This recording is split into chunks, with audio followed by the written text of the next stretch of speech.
He called me a lumberjack with a spreadsheet. Didn't realize my 47 hand-drawn notebooks were the only thing between his company and an endangered species shut down. Ashton Ridgemont was 27. Columbia MBA. 6 months at a Portland nonprofit that planted 200 saplings in a city park and called it regenerative forestry. He'd been CEO of Ridgemont Timber Holdings for 9 weeks when he fired me. Posted a LinkedIn video from the company helicopter that same afternoon. Title: Day 1 of Data-Driven Forestry. Got 12,000 views, 400 comments, most of them from loggers who'd walked more timber in a weekend than Ashton had walked in his life. I watched that video once, from my truck parked at the overlook above the Deschutes River. Then I called my attorney. He picked up on the second ring, said, "I already pulled the statutes." I said, "Good." November 14th, a Tuesday. The conference room at Ridgemont's Bend office had a view of the Cascades through floor-to-ceiling glass that Ashton had installed to replace the old-growth Douglas fir paneling his grandfather built the room with. The paneling went into a dumpster. I know because I watched it go. Ashton sat at the head of the table. New table, glass and chrome. The old one was a single slab of reclaimed cedar that Walter Ridgemont had milled himself in 1971. That went into the dumpster too. He had a MacBook open. He always had a MacBook open. His sneakers were white leather. $200, maybe $3. Never touched a skid trail. His hands were clean the way hands are clean when they've never held anything heavier than a phone. He didn't stand when I walked in. I didn't offer coffee. Didn't close the MacBook. "Clive, I'm going to be direct," he said. "We're moving to a fully integrated LIDAR-based inventory system.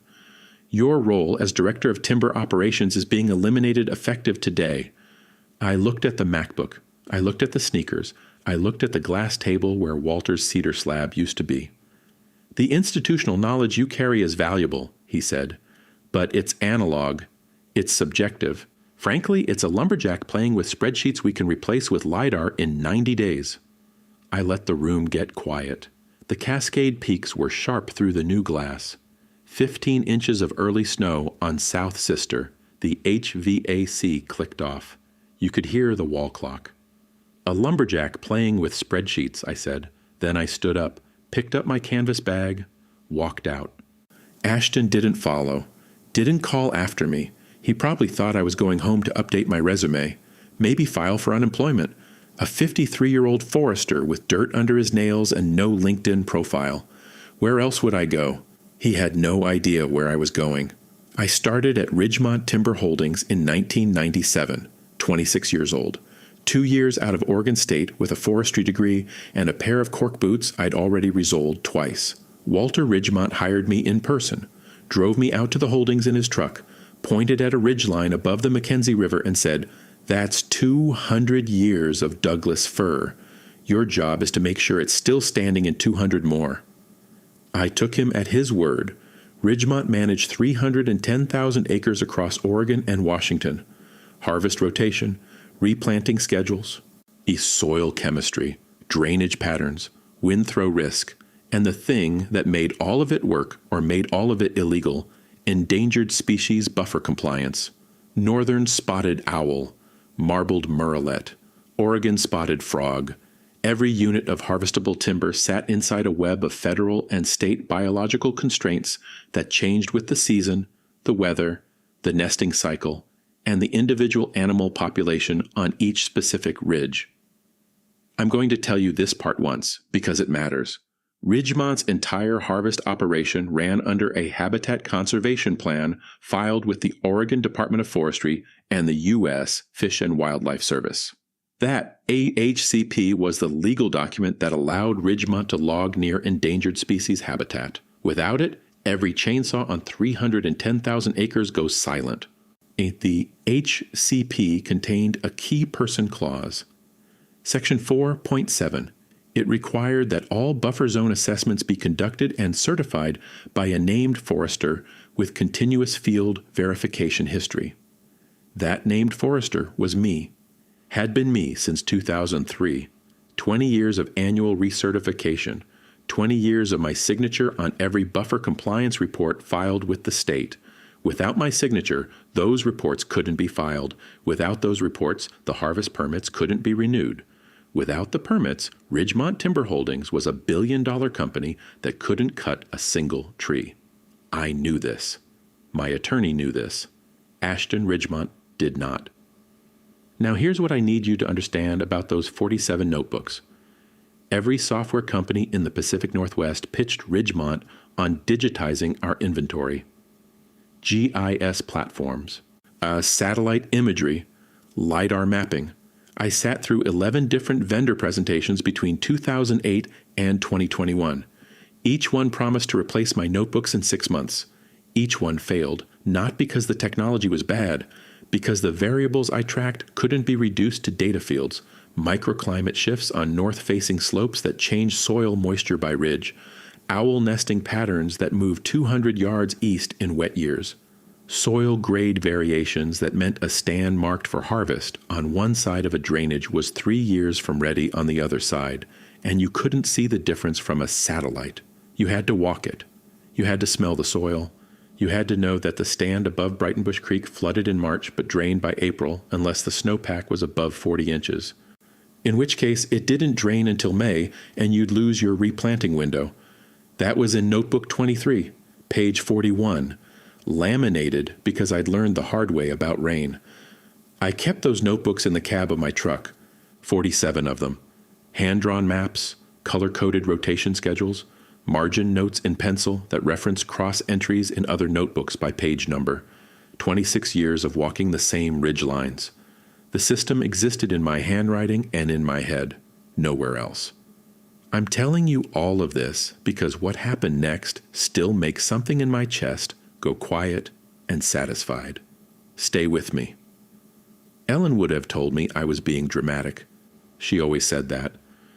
You're not a dramatic man, Clive, but you try. She died 3 years ago. Pancreatic cancer, 8 weeks from diagnosis to the end. The fastest and slowest 8 weeks of my life. She was a master gardener, not the hobby kind. The kind who tested soil pH the way I tested timber stands, with her hands, with her nose, with a probe she bought at a farm supply store in Redmond in 1998 for $11. The handle cracked in 2004. She wrapped it in electrical tape. I still carry it in my vest pocket where my pen used to go. Sunday mornings were hers. The only morning I didn't drive timber roads. I'd sit on the back step of our cabin outside Bend while she worked the raised beds. Garlic, kale, those tall purple flowers she loved that I never learned the name of because she was always going to tell me, and then she wasn't. After she died, I kept the garden. Sundays, same time, same beds, same probe with the cracked handle. I don't know if I'm any good at it. The kale comes up, the garlic comes up, the purple flowers come up. I think she'd say I overwater. The night after Ashton fired me, I sat in the truck in my own driveway for 40 minutes. Engine off, windows up. The notebooks were stacked on the passenger seat. 47 laminated notebooks that represented 26 years of walking Oregon timber in every kind of weather a man can walk through. I picked up the soil probe from the console, turned it over in my hands. The electrical tape was starting to yellow. I sat there until the motion light on the cabin clicked off, and I was just a shape in the dark. Then I went inside, made coffee, sat at the kitchen table with my phone face down and a legal pad in front of me. I wrote one line at the top. Section 4.7, Key Person Clause. Below it, I wrote a date. In the date of the next quarterly buffer compliance filing with the Oregon Department of Forestry. December 15th, 31 days away. In 31 days, Ridgemont Timber Holdings would need to file certified buffer zone assessments for 14 active harvest units. The certification required my signature, my name, my continuous verification history. They didn't have a replacement. They couldn't get one. A key person substitution under the HCP required 18 months of supervised co-assessment, a formal petition to Fish and Wildlife, and written approval from the ODF. 18 months. Even if Ashton started the process the day he fired me, which he wouldn't because he didn't know the clause existed, the earliest possible replacement certification would land in May of 2025. The December 15th filing was in 31 days. I turned the legal pad over, drank my coffee, went to bed. I slept 6 hours straight, first time in weeks. The next morning, Ashton posted a second LinkedIn video. This one was from the Ridgemont Operations Center. New monitors on every desk. A LIDAR vendor's logo on a projector screen behind him. The caption read, "Legacy systems hold companies hostage. We're breaking free." 412 views by noon. 22 comments. 14 of them from people who'd never set foot on a logging road. My attorney, Paul Whitfield, called me at 7 that morning. His office was a converted Victorian in downtown Bend. Original hardwood floors. The kind of building that smelled like paper and old radiators. "I pulled the HCP filing from 2003, he said. Section 4.7 is airtight. Your name is on every recertification since inception. There's no delegation provision, no emergency substitution pathway." "I know," I said. "Did Ashton's legal team review this before the termination?" "Ashton doesn't have a legal team. He has a content strategist." Paul was quiet for a moment. "Clive, the December filing is in 31 days. 30 now," I said. "What do you want to do?" "Nothing." He paused again. "Nothing." "Nothing at all?" I could hear him writing. Paul always wrote in fountain pen on yellow legal pads. Old habit from his years in timber litigation. He'd represented Ridgemont's competitors for 15 years before retiring to private practice. He knew exactly what Section 4.7 meant. "The ODF will flag the non-compliance within a week of the missed filing," he said. "Fish and Wildlife will open an investigation within 2 weeks after that. The harvest permits will be suspended." "I know. All 310,000 acres. 180,000 are under active HCP coverage. Those go first. The rest follow when the state reviews the master plan." "And Ashton has no idea." "Ashton thinks LIDAR replaces a forester the way a calculator replaces a mathematician." Paul let out a breath, not a sigh. Something closer to admiration. "I'll monitor the ODF filings. You'll want documentation of everything from here forward." "Paul," I said, "I've been documenting things in laminated notebooks for 26 years. Documentation is what I do." I hung up, poured a second cup of coffee, walked outside to Ellen's garden. The garlic was coming up. The soil was cold but not frozen. I knelt down with her probe and tested the pH near the raised bed closest to the cabin, 6.4. She liked it at 6.2. I adjusted the lime, worked it in with my hands. The electrical tape on the probe handle was rough against my palm. Somewhere in Bend, Ashton Ridgemont was filming his third LinkedIn video. The December 15th deadline was 29 days away. And nobody at Ridgemont Timber Holdings had opened the Habitat Conservation Plan since 2003. The first document arrived on December 19th, 4 days after the missed filing deadline. I know the exact date because Paul Whitfield scanned it and emailed it to me at 6:14 a.m. Subject line, "It begins. Oregon Department of Forestry Notice of Noncompliance. Case number ODF-2023-1147. Addressed to Ridgemont Timber Holdings, attention, Director of Timber Operations," which was a position that no longer existed. The notice was 2 pages. I've read a lot of ODF filings in 26 years. Most of them are routine. This one wasn't. It cited 14 active harvest units across 6 townships in the Central Cascades. Each unit required a certified buffer zone assessment under the Habitat Conservation Plan. Each assessment required the signature of the named key person forester. No assessments had been filed, no signature had been provided, no petition for key person substitution had been submitted. The notice gave Ridgemont 30 days to cure, 30 days to produce certified assessments from a qualified forester with continuous verification history. The only forester in the state of Oregon with that history for Ridgemont's HCP was sitting in a cabin outside Bend, drinking coffee and testing soil pH. I printed the notice, put it in a manila folder, wrote the date on the tab. The folder was the first of 11. On December 22nd, Ashton posted his fourth LinkedIn video. This one was shot in the operations center again. He was standing in front of a wall-mounted screen showing a LIDAR topographic overlay of Ridgemont's holdings. Green and yellow elevation bands. Very clean. Very expensive.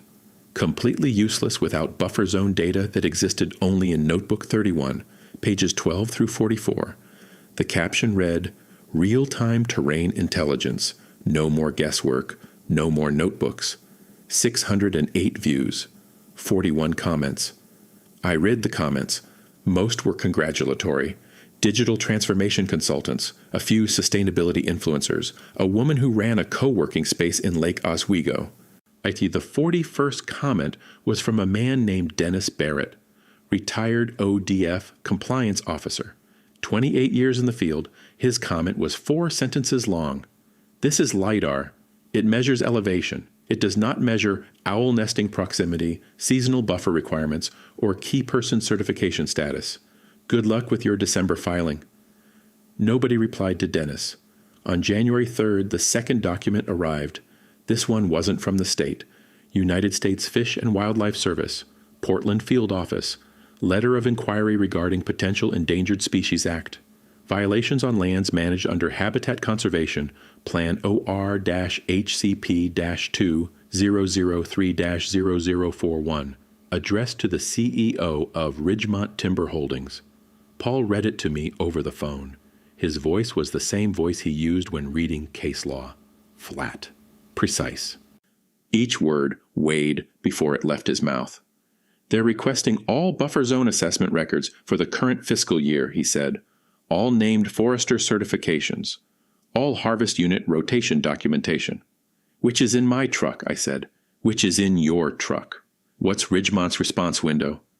45 days. But Clive, the inquiry isn't the problem. The inquiry triggers a review. The review triggers a field assessment. The field assessment requires coordination with the named forester. Who doesn't work there anymore? Who doesn't work there anymore? I was standing on my back step. It was 31 degrees. My breath hung in the air. The raised beds were covered in burlap for the winter. Ellen's system. She'd cut the burlap from old coffee sacks she got from a roaster in Sisters. "Paul," I said, "what's Ashton doing right now?" Based on his LinkedIn, he's in Seattle meeting with a drone mapping company. Of course he is. On January 8th, Ridgemont's head of legal, a man named Stuart Campbell, who'd been with the company since Walter's era, resigned. No public statement, no LinkedIn post, just a one-line email to the board of directors that Paul obtained through a colleague who sat on Ridgemont's insurance carrier's advisory panel. The email read, "I advised against the termination of Clive Emberton on November 13th. My advice was disregarded. I am unwilling to manage the consequences of that decision." Stuart Campbell had been Ridgemont's general counsel for 19 years. He was the man who drafted the original HCP filing. He understood Section 4.7 the way I understood owl nesting cycles. He'd told Ashton. And Ashton hadn't listened.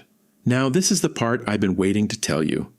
On January 14th, exactly 2 months after my last day, the Oregon Department of Forestry suspended Ridgemont's harvest permits on 180,000 acres. Every unit covered under the HCP, every active rotation, every scheduled cut. The suspension notice was 7 pages. Paul had it on my kitchen table by noon. I read it with a cup of coffee that went cold before I finished the second page. 7 pages of regulatory language that boiled down to one fact.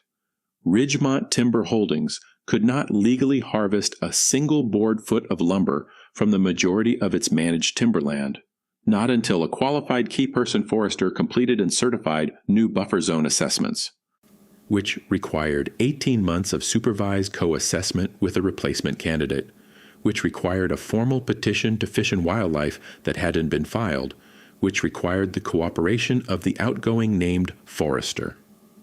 Me. I put the notice in folder number 4, took a sip of cold coffee, looked out the kitchen window at the Cascades, 14 inches of new snow on Broken Top. The light was flat and gray the way it gets in Central Oregon in January. The kind of light that makes everything look like a photograph someone forgot to develop. My phone buzzed. Then again. Then a third time.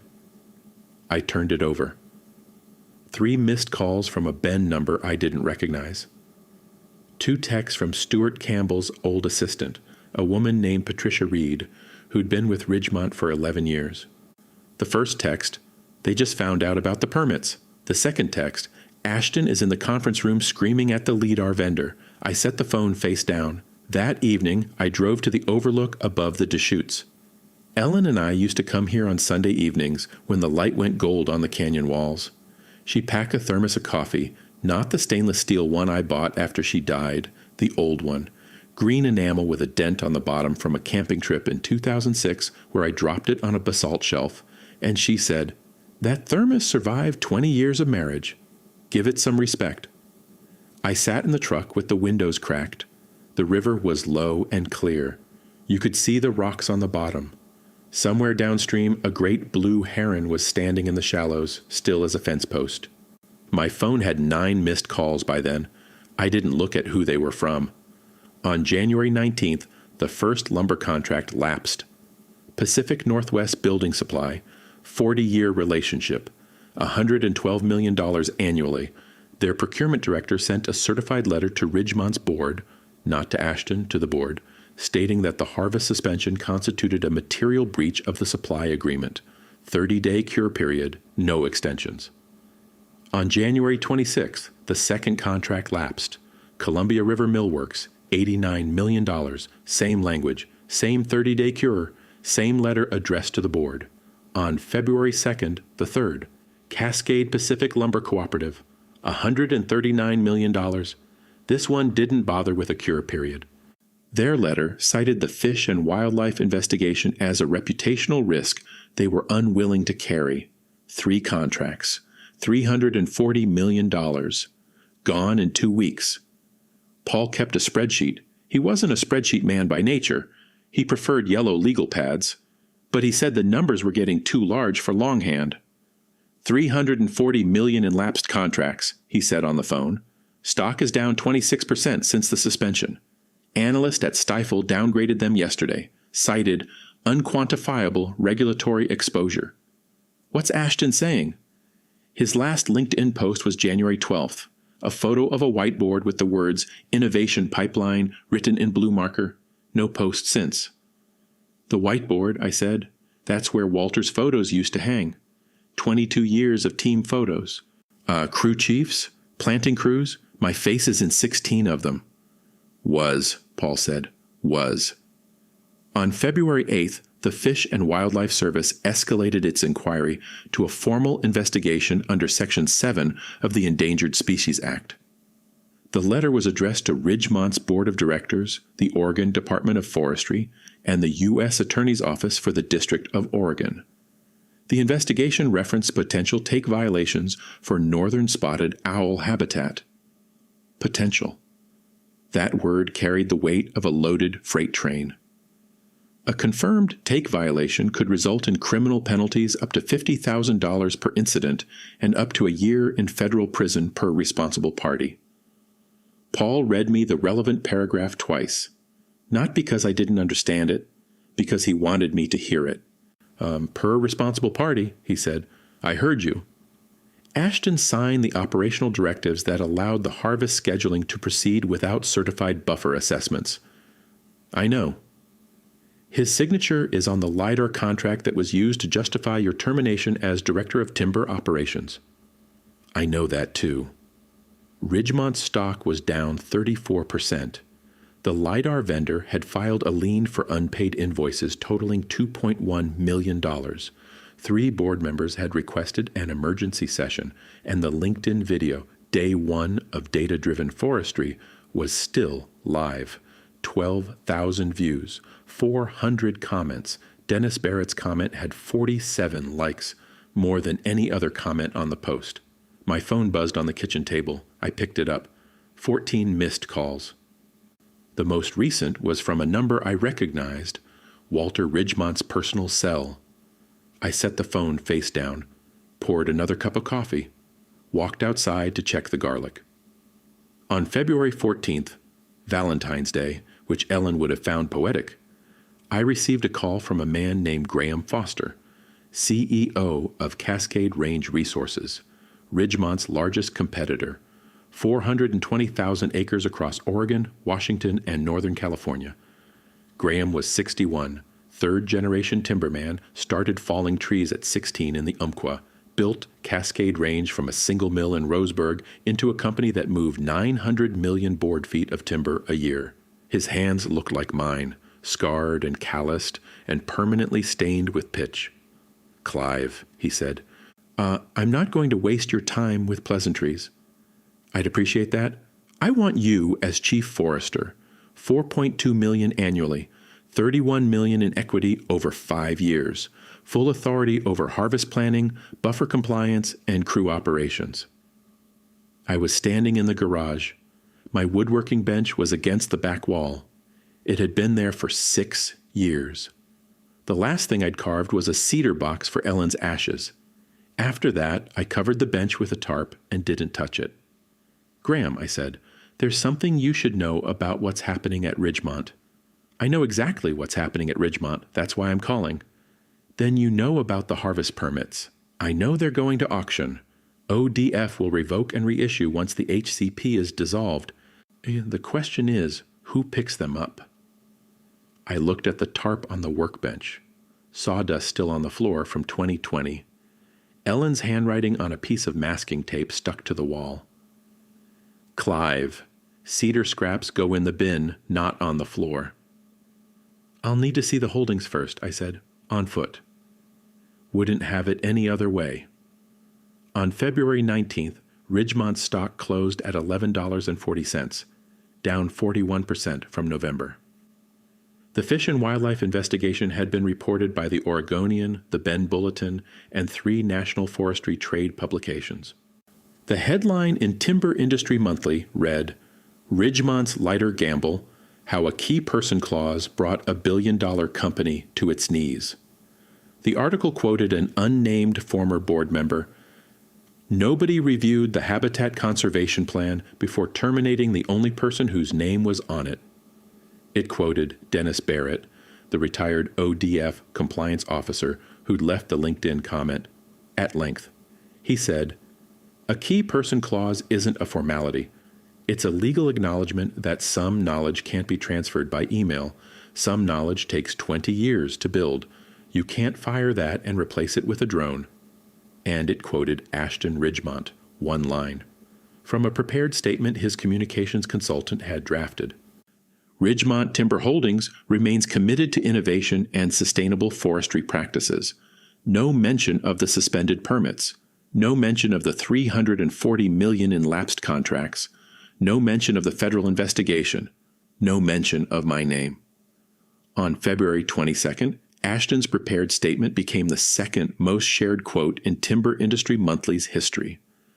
Not because people admired it, because loggers, foresters, and mill workers across the Pacific Northwest were sharing it with a single-word commentary that varied in spelling, but not in meaning. Paul called me that evening. His voice had the tone of a man reading a document he's not sure his client is ready to hear. "Clive, I need to read you something." "Go ahead." ODF published the permit auction schedule this morning. At Ridgemont suspended harvest permits, all 14 units, 180,000 acres, are listed for public auction on March 15th. He paused. Starting bid is 11 cents on the dollar. I sat down at the kitchen table. The legal pad was still there from November. One line at the top, Section 4.7, Key Person Clause. Below it, the date, December 15th. Everything below that line had happened exactly as the document said it would. My phone lit up. Walter Ridgemont's number. The 19th call in 6 weeks. I set the phone face down. But this time I didn't walk away from the table. I sat there. Because on March 15th, Cascade Range Resources was going to bid on those permits. Graham Foster had already authorized it. And the man whose name would go on the new HCP filing, the man whose 26 years of continuous field verification made him the only forester in Oregon qualified to certify those buffer zones, was going to walk into Walter Ridgemont's boardroom one last time. Not as a lumberjack with a spreadsheet, as the man who owned the paper trail. March 15th, a Friday, 9 degrees above freezing at dawn. I drove the old highway into Bend with the notebooks stacked in their canvas bags on the passenger seat, 47 of them, same as always.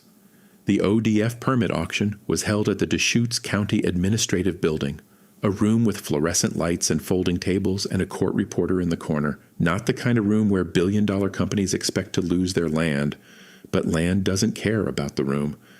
Graham Foster sat next to me, gray flannel shirt, work boots that had actually touched soil. His attorney, a woman named Helen Crawford from a Portland timber firm, had the bid documents in a leather folio that looked like it had seen the inside of more courtrooms than Ashton's MacBook had seen coffee shops. There were 4 other bidders, 2 regional operators, a timber REIT from Atlanta, and a conservation trust that wanted to retire the acreage entirely. The auctioneer read the lot description: 14 harvest units, 180,000 acres, Central Cascades, permit suspended under ODF case number ODF-2023-1147 due to non-compliance with Habitat Conservation Plan OR-HCP-2003-0041. 11 cents on the dollar.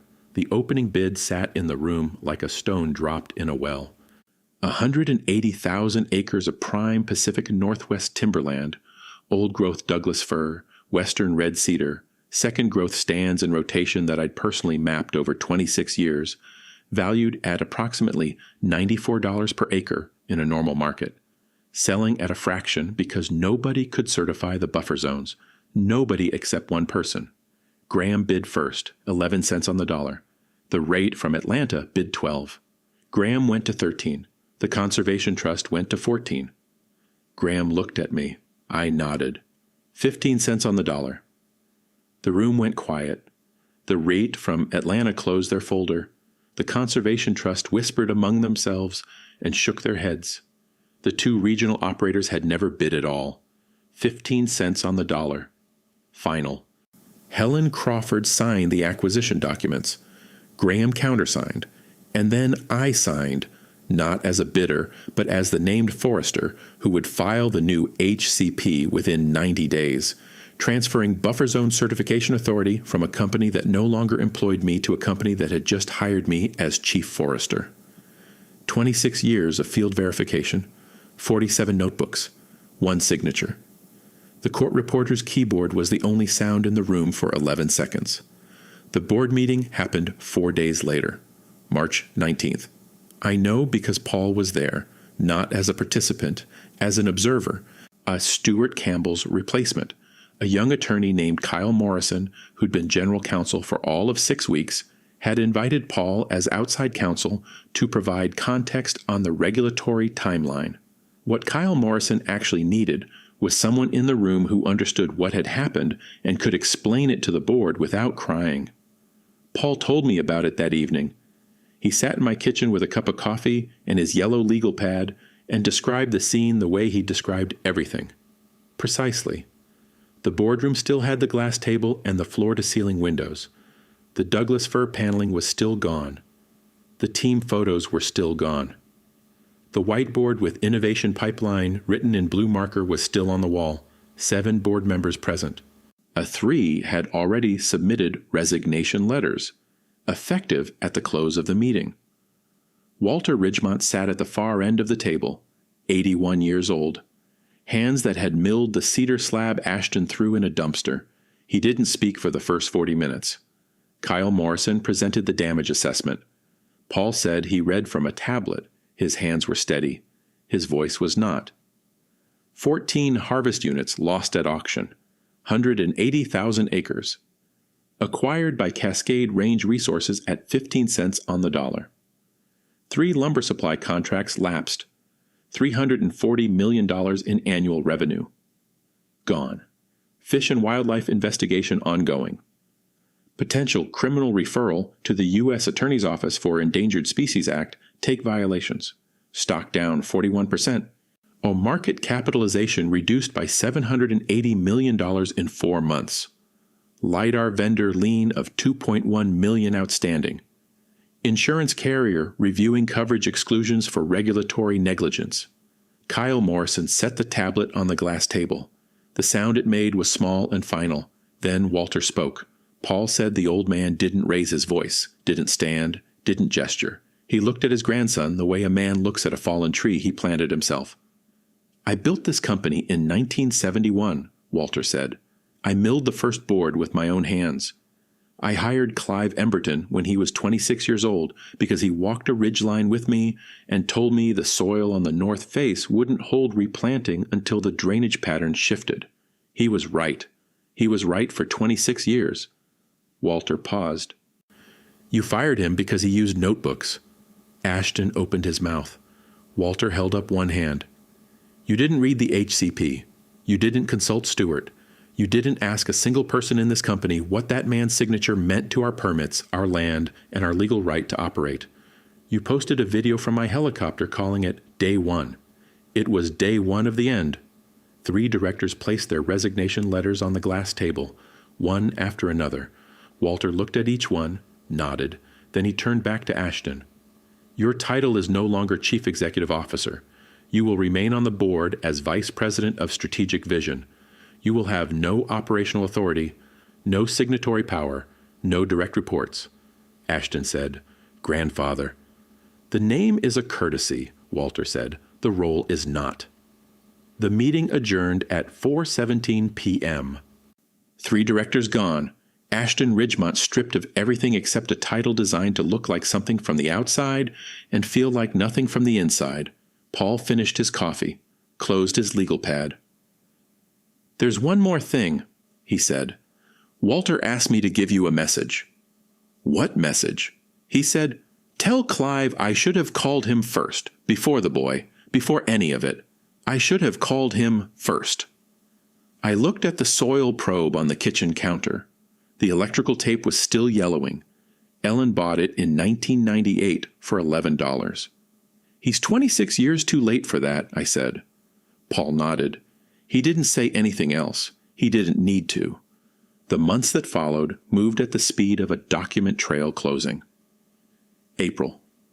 Fish and Wildlife completed its field assessment. It confirmed 3 buffer zone violations in spotted owl nesting corridors. Ridgemont fined $270,000. Criminal referral to the U.S. Attorney declined. Insufficient evidence of intentional take. Ashton's signature on the LIDAR contract was noted in the file but not charged. He'd learned to live with that asterisk. May Ridgemont's remaining acreage, 130,000 acres not covered under the suspended HCP, was put under operational review by the board. Harvest output dropped 61% year over year.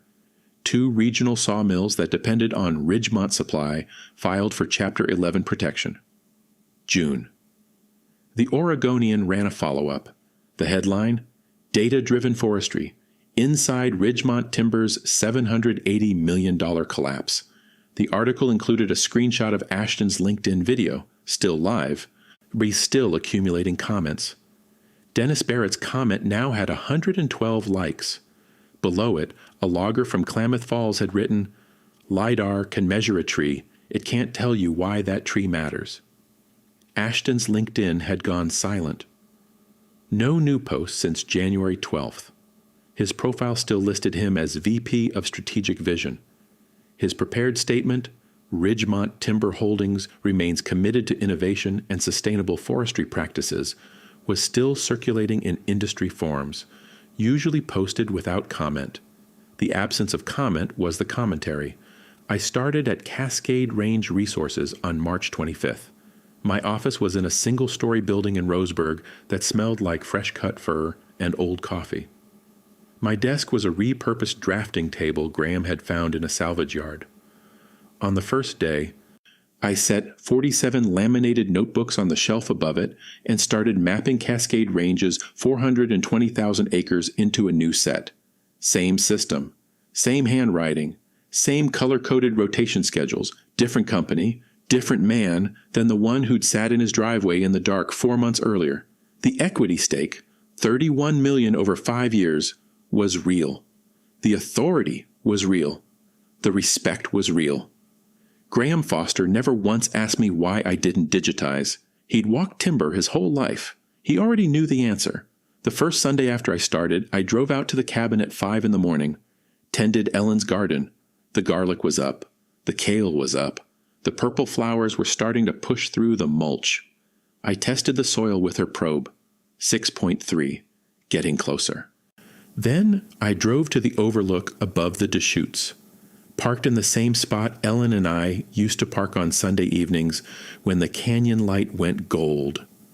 I reached behind the passenger seat and pulled out the green enamel thermos, the one with the dent on the bottom from the camping trip in 2006. I'd found it in the back of the hall closet 3 weeks earlier, behind a box of her gardening books. I don't know how I'd missed it for 3 years. Maybe I wasn't ready to find it. I poured coffee, sat on the tailgate. The river was running higher now. Spring melt. You could hear it from the overlook, that low, constant sound that's not quite a roar and not quite silence. The great blue heron was back in the shallows. I reached into the canvas bag behind me and pulled out a block of salvaged cedar, western red, tight grain. I'd cut it from a windfall on my first walk of Cascade Ranges holdings, a tree that had come down in a January storm and was too small for the mill but too good to feed into the chipper. I took out the carving knife I hadn't touched since 2020. Since the cedar box I'd made for Ellen, the blade was still sharp. I'd always kept my tools sharp. That's a habit you don't lose. I carved. Nothing specific, just letting the grain tell me where to go. The cedar smelled the way cedar always smells when it's fresh, clean and warm and older than anything a drone can measure. The thermos sat beside me, dented, green enamel, still held heat after 17 years. Below me, the Deschutes moved through the canyon the way it had moved for 10,000 years, patient, unhurried, indifferent to whoever thought they owned it. Funny thing about timber, you can cut it, mill it, sell it, build with it. You can map it with satellites and scan it with lasers and reduce it to data points on a glass screen. But the tree doesn't care about your technology. It grows where the soil tells it to grow. It falls when the wind decides. And the man who knows the difference between a stand that's ready and a stand that needs another decade, that man doesn't carry his knowledge in a server. He carries it in his hands. You can't fire that. You can only lose it. That's my story. I've been carrying it around since November, and I figured it was time to set it down somewhere. If you've spent years building something with your own hands and watched someone try to replace you with a software demo, I'd like to hear about it. Tell me in the comments. And if this one stayed with you, subscribe and hit the bell. There are more of these. I'll be here.